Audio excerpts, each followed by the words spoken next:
আজকের মতো বিদায় নিচ্ছি প্রিয়। ভিডিওটি ভালো লাগলে চ্যানেলটি সাবস্ক্রাইব করে দিন। জাবালদের কেটে দেবো লাইস তোমাদের জন্য। আল্লাহ হাফেজ।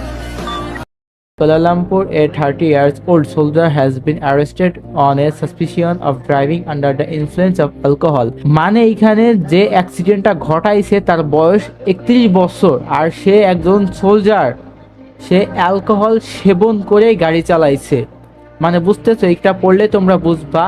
তো এখানে আমি তোমাদেরকে বলে দিই, আর এইখানে লিখছে এ 22-year-old Bangladeshi man was killed while 4 others including the driver were injured to vehicle collision, said Kuala Lumpur Traffic Investigation and Enforcement Department.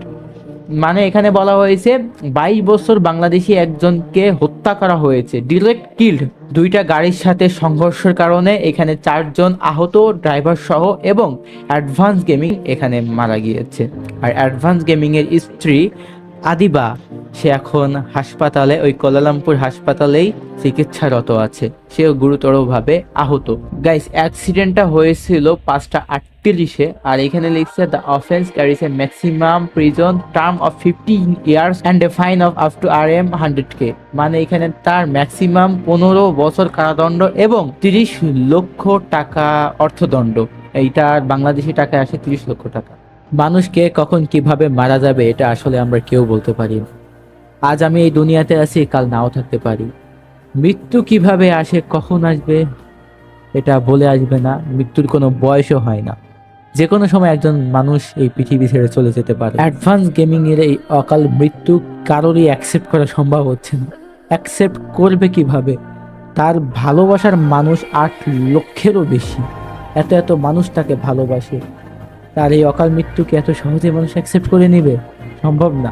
Guys, একজন সিভিল আর্মি অফিসার সে কিভাবে মদ্যপান অবস্থায় গাড়ি চালায়, তার প্রফেশন কি, ওইটার কথা সাইডে রাখি। কুয়ালালামপুর মালয়েশিয়ার one of the most popular city, আর সেখানে মালয়েশিয়ার এয়ারপোর্টও রয়েছে।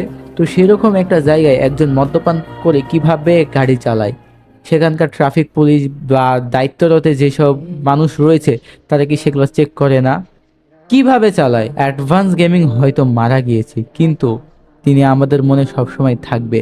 ওই যে একটা প্রবাদ আছে না, লিজেন্ড নেভার ডাই, অর্থাৎ লিজেন্ড কখনোই মরবে না। আর অ্যাডভান্স গেমিং ছিল একজন রোস্টার। তো অনেকেই অনেক কথা বলছে।